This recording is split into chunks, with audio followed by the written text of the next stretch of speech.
স্বামী বিশেষ সময় অক্ষম হলে স্ত্রীর করণীয় কি হবে? অসুস্থতার জন্য কি তাবিজ পরা যাবে? নামাজের সময় পাশ দিয়ে কেউ গেলে বা আসলে আমার আম্মু নামাজের ভেতরই তাকায়, এতে নামাজের কোনো সমস্যা হবে কিনা? কোরআন কারীম যদি ভুল বশত পায়ে লাগে অথবা নিচে পড়ে যায়, করণীয় কি? নামাজ শেষে জায়নামাজ সালাম করা কি ঠিক? অনেক জায়গায় বসে প্রস্রাব করার ব্যবস্থা নেই, দাঁড়িয়ে পেশাব করতে হয়, এরকম পরিবেশ আমরা কি করব? এই চলুন আপনাদের যে সমস্ত প্রশ্ন ইতিমধ্যে চলে আসছে সেগুলোর উত্তর দেওয়ার পালায় আমরা প্রবেশ করি। এহসান মাহমুদ আপনি লিখেছেন, অসুস্থতার জন্য কি তাবিজ পরা যাবে? দেখুন, ইসলামী শরিয়ার দৃষ্টিকোণ যদি আপনি দেখেন তাহলে মানে এটা যদি জানতে চান তাহলে আমরা বলবো যে তাবিজ নবী করিম সাল্লাল্লাহু আলাইহি সাল্লাম কখনো ব্যবহার করেন নাই, করার নির্দেশনা দেননি, তাবিজ তিনি পড়তেন না, দিতেনও না। সাহাবায়ে কেরামকে তিনি যেটি শিক্ষা দিতেন তা হলো তারা যেন সবসময় আপনার শরঈ ঝাড়ফুঁক করেন, এবং নবী সাল্লাল্লাহু আলাইহি ওয়াসাল্লাম নিজে ঝাড়ফুঁক করতেন, অর্থাৎ ফু দিতেন পানিতে, তেলে, শরীরে ইত্যাদিতে। বাকি তাবিজ কোনো কিছু লিখে ঝুলিয়ে রাখা, এটা নবী সাল্লাল্লাহু আলাইহি ওয়াসাল্লামের আদর্শ সুন্নাহ ছিল না, তিনি নিজেও করেন নাই, কাউকে দেনও নাই, দিতে বলেনও নাই। বরং এর বিপরীতে মানে আল্লাহ তাইমাতান ফাকাদ আশরাকা আছে, যে ব্যক্তি তাইমা ঝুলালো সে শিরক করলো। তামিমা আর কোরআনের আয়াত লেখা থাকা তাবিজ দুইটার ভিতরে পার্থক্য করেছেন অনেক ওলামা একরাম, এবং সেই ভিত্তিতে যদি কেউ অনেক ওলামা একরামের মতো লোক যদি ছোট বাচ্চা থাকে বা তেলাওয়াত করতে না পারে, নিজে ঝাড় করার মতো লোক না থাকে বা না করতে পারে, তাহলে তাকে যদি কোরআন আয়াত লিখে ঝুলিয়ে দেওয়া হয় সেটি জায়েজ আছে কোরআন আয়াত দিয়ে, এবং এটি অনেক ওলামা একরাম জায়েজ বলেছেন। বাট নবী সাল্লাল্লাহু আলাইহি সাল্লাম কখনো এটি দেননি, করেননি, এটি সুন্নাহ নয়, অন্তত সেটি একেবারে সুনিশ্চিত। তন্নি আইডি থেকে আপনি লিখেছেন, নামাজের সময় পাশ দিয়ে কেউ গেলে বা আসলে আমার আম্মু নামাজের ভেতরই তাকায়, এতে নামাজের কোনো সমস্যা হবে কিনা? না, অবশ্যই তার দিকে তাকানো উচিত নয়, কারণ সালাতরত অবস্থায় কেউ যাচ্ছে তার দিকে আপনি তাকানোটা আপনার সালাতের যে খুশু এবং ক্ষুদ্র তার বরখেলাফ হয়। বাট যেটি করা উচিত সেটি হলো নবী আলাইহিস সালাম বলেছেন, তোমার সালাতের সামনে যদি কেউ যায় তাহলে সেক্ষেত্রে তাকে বাধা দাও। কোনো বর্ণনা আছে তাকে তার সাথে লড়াই লিপ্ত হয়, কারণ সে শয়তান, কারণ সে তোমার মনোযোগকে নষ্ট করছে, তোমার সালাতের এরিয়ার মধ্যে এসে সে তোমার দৃষ্টিকে আকর্ষণ করে ফেলছে এবং মনোযোগে ব্যাঘাত সৃষ্টি করছে, এই জন্য তাকে বাধা দিতে বলা হয়েছে। সেই বাধার অংশ হিসাবে এরকম হাত দিয়ে তাকে ইশারা দিয়ে দেওয়া যেতে পারে যদি সে টের না পায়। আর এর বাইরে তার দিকে তাকিয়ে থাকলে তো কোনো লাভ নাই, বিধায় তাকিয়ে নিজের সালাতের মনোযোগ নষ্ট করার তো কোনো যৌক্তিকতা নেই, বিধায় আপনার আম্মাকে বলতে হবে এই কাজটি করা যাবে না।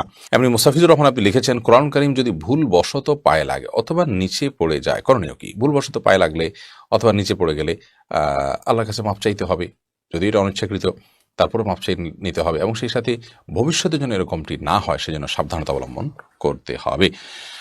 এর কারণে আপনার বিশেষ কোনো কাফারা নাই। আমরা ছোটবেলা থেকে যে সমস্ত কথা শুনে আসছি যে এর কারণে এত কেজি লবণ দিতে হবে, চাল দিতে হবে গরিবকে ইত্যাদি, এগুলো আমাদের নিজেদের মন গড়া নানান কথাবার্তা। মূলত যদি পড়ে যায়, ইচ্ছাকৃত নয় বরং ভুলে পড়ে গেছে, তাহলে সেক্ষেত্রে সেটার কারণে আপনার বিশেষ কোনো করণীয় নাই, সামনে থেকে সাবধানতা অবলম্বন করতে হবে, এবং যেটি হয়ে গেছে আল্লাহ কোরআনের প্রতি অনিচ্ছাকৃত, তার জন্য আল্লাহর কাছে মাপ চাইতে হবে। ওমেহানি আপনি লিখেছেন, রুকিয়া কি? রুকিয়া করলে কি হয়? রুকিয়া মানে হলো কোরআন এবং হাদিসের আলোকে ঝাড়ফুঁক করা। এটার প্রভাব মানুষের মধ্যে পড়ে, আল্লাহ তাআলা মানুষকে ট্রিটমেন্ট করানোর মাধ্যমে। দেখুন, আজকাল রিমোটের ব্যবহার আমরা জানি যে এক জায়গায় টিপলে আরেক জায়গায় কাজ হয়ে যায়। আল্লাহ রাব্বুল আলামিন এই তিলাওয়াত এবং কোরআনে কারীমের মধ্যে বিভিন্ন দোয়ার মধ্যে তার যে অলৌকিকত্ব আছে, আল্লাহ রাব্বুল আলামিন তার মাধ্যমে বান্দার মধ্যে প্রভাব সৃষ্টি করেন, এবং এটি কোরআন হাদিস দ্বারা প্রমাণিত। নবী করিম সাল্লাল্লাহু আলাইহি ওয়াসাল্লাম যখন অসুস্থ হয়েছেন তিনি ঝাড়ফুঁক করেছেন, সাহাবীদের অনেককে ঝাড়ফুঁক করে দিয়েছেন, সাহাবীরা একে অন্যকে ঝাড়ফুঁক করে দিয়েছেন। এখান থেকে পরিষ্কারভাবে বোঝা যায় যে এটি জায়েজ আছে। তো রুকিয়া এটা এক প্রকার ট্রিটমেন্ট, বিশেষ করে স্পিরিচুয়াল ট্রিটমেন্ট। যে কোনো বাহ্যিক রোগের জন্য যেরকম এই ট্রিটমেন্ট করা যেতে পারে, বিশেষ করে আধ্যাত্মিক সমস্যার জন্য এই রুকিয়া বা ঝাড়ফুঁক করা যেতে পারে। নাহিদ ইসলাম আপনি লিখেছেন, নামাজ শেষে জায়নামাজ সালাম করা কি ঠিক? না, জায়নামাজ সালাম করার কিছু নেই, সালাম করতে হবে মানুষকে। ডানে বামে সালাম দিয়েছেন, এরপর আর কোনো সালাম নাই। এরপরে কোনো কারোর সাথে আপনার হঠাৎ সাক্ষাৎ হয়েছে, সেই জায়গা থেকে আপনি সালাম দিতে পারেন, কিন্তু জায়নামাজকে সালাম দেওয়া এটি কোরআন সুন্নাহর কোনো নির্দেশনা নয়। এটি যদি সালাতের অংশ মনে করে কেউ, সালাত পরবর্তী করণীয় মনে করেন কেউ শরিয়া দৃষ্টিকোণ থেকে, ইসলামের দৃষ্টিকোণ থেকে, তাহলে সেটি বরং বিদআতে পর্যবেসিত হবে। ইসলামের নামে মন গড়া কোনো কিছু করলে সওয়াব হয় না, বরং আরও বিপরীতে গুনাহ হয়। শেখ রোকনুজ্জামান লিখেছেন, অনেক জায়গায় বসে প্রস্রাব করার ব্যবস্থা নেই, দাঁড়িয়ে পেশাব করতে হয়, এরকম পরিবেশ আমরা কি করব? যদি কোনো প্রকার ব্যবস্থা না থাকে এবং দাঁড়িয়ে পেশাব করা ছাড়া নিরুপায় থাকেন, তাহলে আপনি অবশ্যই দাঁড়িয়ে পেশাব সেখানে করতে পারেন, যেহেতু আপনি নিরুপায়। কিন্তু নিয়মিত অভ্যাস বাড়ানো সঠিক নয়, কারণ নবী করিম সাল্লাল্লাহু আলাইহি ওয়াসাল্লাম বসেই সবসময় পেশাব করতেন। তবে বিশেষ একবার তিনি দাঁড়িয়ে পেশাব করেছেন, এবং সেটি কারণ ছিল এমন একটা জায়গায় তিনি গেছেন যেখানে ময়লা আবর্জনা চতুর্দিকে ফেলেছে মানুষ, এবং সেখানে বসার মতো কোনো জায়গা ছিল না, সেজন্য তিনি সেখানে দাঁড়িয়ে পেশাব করেছেন। সাজিব আহমেদ আপনি লিখেছেন, শহরের বাসায় দেখা যায় ওয়াশরুম এবং টয়লেট একসাথে, সেক্ষেত্রে এসব ওয়াশরুমে উজু করলে কি উজু হবে? অনেকে এটা নিয়ে মতভেদ আছে। না, আপনার উজু হবে, এতে কোনো সন্দেহ নেই। অজুর ব্যাপারে কোনো অসুবিধা নেই যে অজু হয়ে যাবে এবং আপনি সালাত আদায় করতে পারেন। তবে যেহেতু অজুতে বিসমিল্লাহ বলাটা সুন্নাহ, এবং সেখানে আপনি মুখে বিসমিল্লাহ উচ্চারণ করলে আল্লাহর নামের অসম্মান হবে, সেই জন্য টয়লেট উজু না করে বাহির উজু করা উচিত। প্রয়োজনে বাহিরে শুরুটা করে বেসিন টেসিনে কোথাও কোনো টেপে তারপরে এসে বাকি কাজ আপনি ভিতরে করলেন, যাতে করে ভিতরে আল্লাহর নামটা নেওয়া লাগে। দোয়াটা, শুরুর দোয়াটা বাইরে পড়বেন, আর শেষের দোয়াটা আপনি বাইরে পড়বেন। আর যদি বাইরে কোনো ব্যবস্থা না থাকে, তাহলে সেক্ষেত্রে বিসমিল্লাহটা টয়লেটের বাইরে থেকে বলে যে আপনি উজু করবেন। এবার যদি বিসমিল্লাহ ছাড়াও উজু করে ফেলান, মনে মনে বিসমিল্লাহ পড়ে ফেলান, তাতেও আপনার উজু হয়ে যাবে। উজু হবে না ব্যাপারটা এই লেভেলের সমস্যা না, কিন্তু আল্লাহর নাম নেওয়া অনুচিত, সেই জন্য সেখানে উজু করতে ওলামা কেরাম নিষেধ করেন। কিন্তু আপনি আল্লাহর নাম মনে মনে নিয়ে উজু করতে পারেন, বিশেষ করে যখন বিকল্প ব্যবস্থা থাকবে না। আহমেদ অন্তর লিখেছেন, আয়াতুল কুরসির ফজিলত কি এবং কোন সময় পড়তে হয় দয়া করে বলবেন। আয়াতুল কুরসি কোরআনে কারিমের একটি আয়াত, যেটি কোরআনে কারিমের সবচেয়ে শ্রেষ্ঠ আয়াত, এবং এই আয়াতের শ্রেষ্ঠত্বের মূল বিষয় হলো আল্লাহ তাআলার পরিচয় এখানে উল্লেখ করা হয়েছে। এবং এই আয়াত যদি কেউ সকাল সন্ধ্যা পাঠ করে, তো আল্লাহ তাআলা তাকে যেরকম শয়তানি থেকে হেফাজত করেন, রাতের বেলা পাঠ করলে শয়তানের কুমন্ত্রণা থেকে হেফাজত করেন, ৫ ওয়াক্ত সালাতের পরে পাঠ করলে আল্লাহ তাআলা তাকে জান্নাতে যাওয়া সহজ করে দেন, জান্নাত এবং তার মধ্যে মৃত্যু ছাড়া কোনো বাধা থাকে না। এরকম আরও বহুবিধ ফজিলত আসছে, যেন আয়াতুল কুরসি বেশি করে পাঠ করা উচিত। প্রজাপতি নীর আইডি থেকে আপনি লিখেছেন, ভাঙা প্লেটে খাওয়া যাবে কিনা। ভাঙা প্লেটে খাওয়া যাবে, কোনো অসুবিধা নেই। ভাঙা আয়নায় মাথা চেহারা দেখা যাবে, সেটাতে কোনো অসুবিধা নেই। আমরা অনেকে মনে করি ভাঙা প্লেটে খাওয়া যাবে না, ভাঙা আয়নায় চেহারা দেখা যাবে না, এটা নিছকই আমাদের সামাজিক কুসংস্কার।